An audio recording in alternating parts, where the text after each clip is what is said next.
Bloomberg Audio Studios. Podcasts, radio, news. Good morning, I'm Nathan Hager. And I'm Karen Moscow. Here are the stories we're following today. Karen, we begin with the end of a manhunt in New England. Authorities say they have found the suspect in the mass shooting at Brown University and the murder of an MIT professor in his home.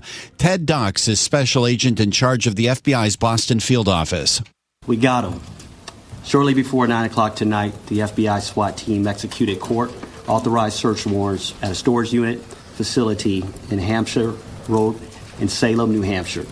This is where we located Claudio Neves Valente, the individual who we believe was responsible for the Brown shooting. FBI Special Agent in charge Ted Dox says Valente was found dead of a self-inflicted gunshot wound in that storage unit.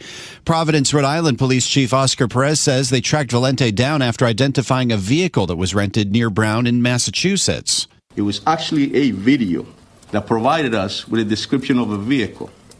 That was corroborated through a tip that was received through the tip center. Providence Police Chief Oscar Perez says Valente studied physics at Brown in the early 2000s and went to the same university in Lisbon as the murdered MIT professor Nuno Loureiro. Authorities say it's unclear why he decided to attack the specific lecture hall where 2 students were killed and 9 others wounded last week. Nathan, the suspect, Claudio Neves Valente, arrived in the U.S. in August 2000 on a student visa and obtained permanent residency through a visa lottery program in 2017. Now the Trump administration says it's pausing that lottery, known as the Diversity Immigrant Visa Program. In a post on X, Homeland Security Secretary Kristi Noem said, quote, "This heinous individual should never have been allowed in our country, and the pause will ensure no more Americans are harmed by this, quote, disastrous program." The visa lottery grants up to 50,000 green cards a year. Well, Karen, President Trump's been rolling out a series of perks in the last couple of days as he faces growing political and economic uncertainty. This week, the president announced holiday bonus checks for active service members, and now he's followed that up with a boost for the cannabis industry. I will be signing an executive order to reschedule marijuana from a Schedule 1 to a Schedule 3 controlled substance with legitimate medical uses. And President Trump's even gotten a perk of his own. His hand-picked board at the Kennedy Center voted to add his name to the venue, dubbing it the Trump Kennedy Center. I was honored by it. The board is a very distinguished board, most distinguished people in the country. That honor for President Trump could face legal hurdles. The law that created the Kennedy Center would require an act of Congress to rename it. Nathan, President Trump has announced one other perk that applies to federal workers. He signed an executive order giving government employees a 5-day weekend for the holidays, with days off this year on Christmas Eve and December 26th. The extra holidays will not apply on Wall Street, though. The New York Stock Exchange and the NASDAQ both say they will not alter their trading schedules on both of those days. All this as the president prepares to deliver more remarks on the economy at 9 p.m. tonight. You can catch the president's comments right here on Bloomberg Radio. All this, Karen, ahead of a key deadline with major political implications. The Justice Department has until today to release its files on Jeffrey Epstein. That's under the bill that the president signed last month, giving the agency 30 days to release most of its files and communications related to the convicted sex offender. Here's House Minority Leader Hakeem Jeffries. Based on my conversations with some of the top Democrats who've been working on this matter related to full and complete disclosure of the Epstein files, we do expect compliance. But if the Department of Justice does not comply with what is federal law at this point, there will be strong bipartisan pushback. It's House Minority Leader Hakeem Jeffries. The records could contain a detailed look at government investigations into Epstein's sexual abuse of young women and underage girls and whether any of his associates knew about or participated in it. Nathan, let's turn now to a tragedy in North Carolina. Federal investigators will begin sifting through the wreckage of a business jet that crashed and killed all 7 people on board, including retired NASCAR driver Greg Biffle and his family. Aircraft emergency. Aircraft is down. Unknown subjects. Runway 28. And that audio, courtesy of Broadcastify. The cause of the crash is not immediately known, nor was the reason for the plane's return to the airport in drizzle and cloudy conditions. The 55-year-old Biffle won more than 50 races across NASCAR's 3 circuits. Turning now, Karen, to the latest on the war in Ukraine. Leaders of the European Union have agreed to a loan package for the next 2 years for the war-torn country. We get more from Bloomberg Chief Europe correspondent Oliver Crook. They're going to back a loan of 90 billion euros to the Ukrainians over the next 2 years, used by joint debt and backed by the European budget, saying that ultimately this is a loan that will only have to be paid back by the Ukrainians if the Russians pay reparations to Ukraine, which we know is a sort of distant prospect and probably an unlikely one. And if not, then it will still be backed by the Russian assets that are still being held by the Europeans. Bloomberg's Oliver Crook adds the U.S. has largely cut off its financial support for Ukraine. Without this loan, its funds will run dry by April. Let's turn to the markets now. Nathan, futures, they're higher following yesterday's CPI report-fueled rally. U.S. inflation cooled last month, and as a result, tech stocks led the way, rising 1.4%. Andrew Sliman, head of Applied Equity Advisors at Morgan Stanley Investment Management, thinks the recent sell-off on bubble fears may be overblown. Bubbles are caused by excessive valuation. That's a key component of a bubble. We don't have an excessive valuation today. Do you know that the S&P technology sector is trading at a lower PE today than it was at the beginning of the year? And Morgan Stanley Investment Management's Andrew Sliman notes that the NASDAQ is up 19% so far this year. One stock moving down this morning, Karen, is Nike. Those shares are lower by 10% in early trading. The world's largest sportswear company is warning sales will decline this quarter. It's blaming persistent weakness in China and softness at its Converse brand.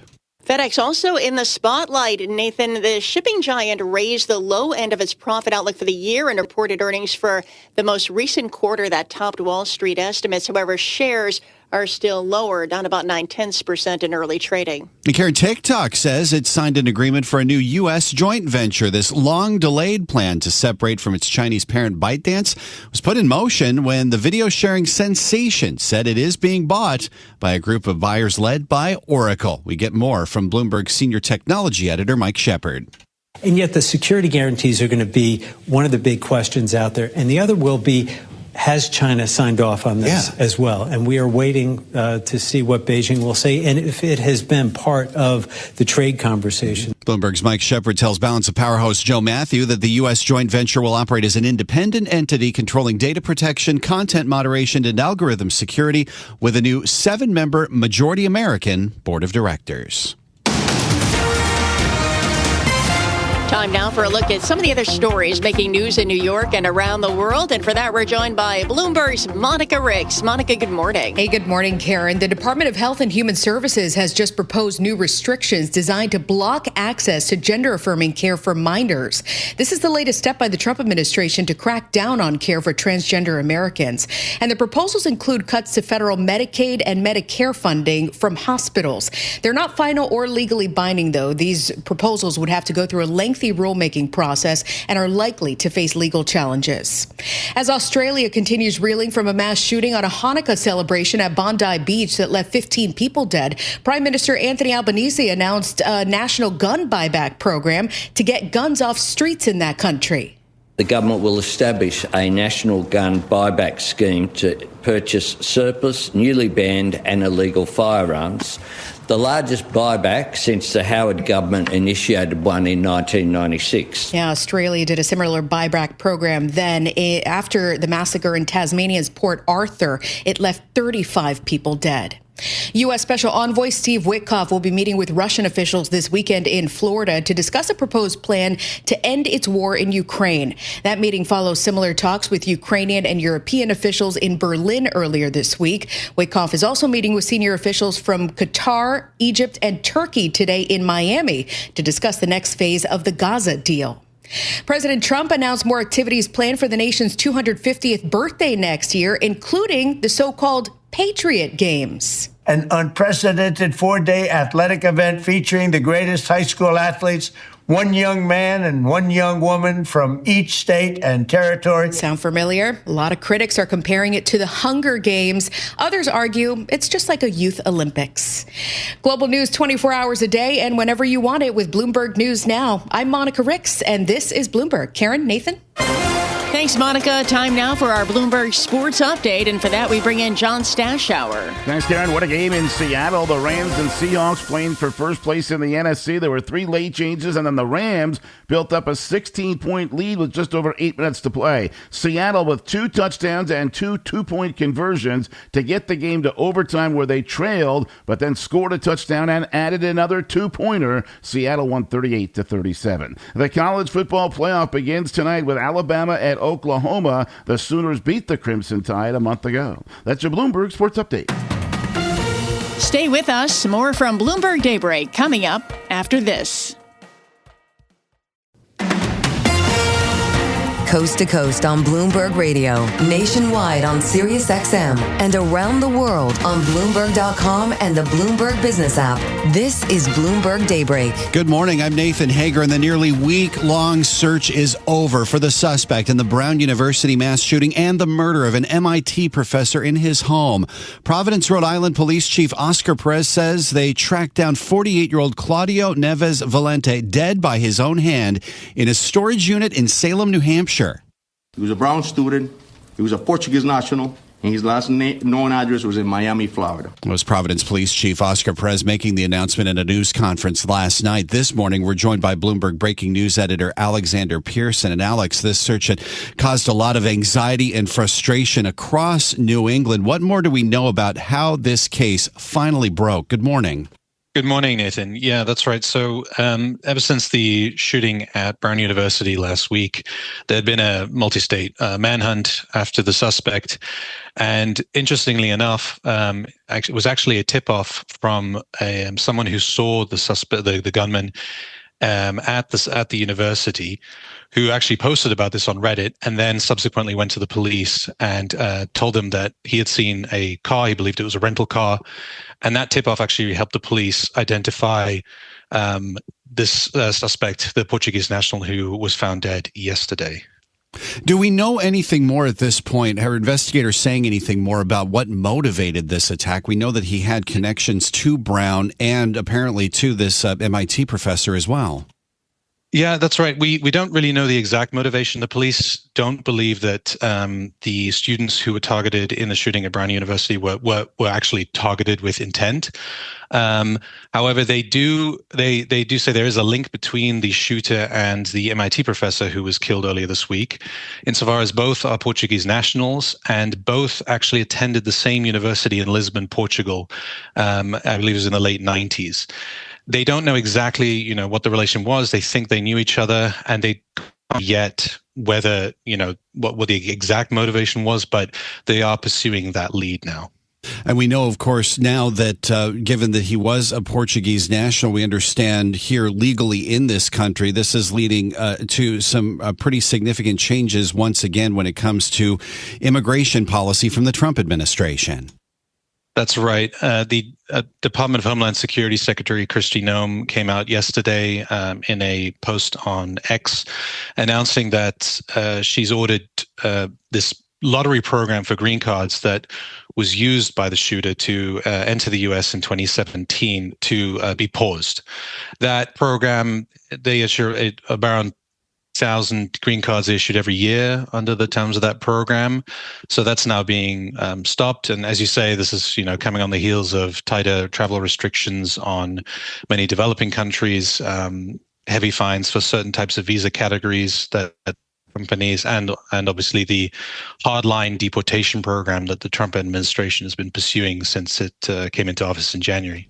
Yeah, just 30 seconds left, but this draws a lot of comparison to what happened after the National Guard shooting in Washington, D.C. with the crackdown there. How much further could this go, Alex?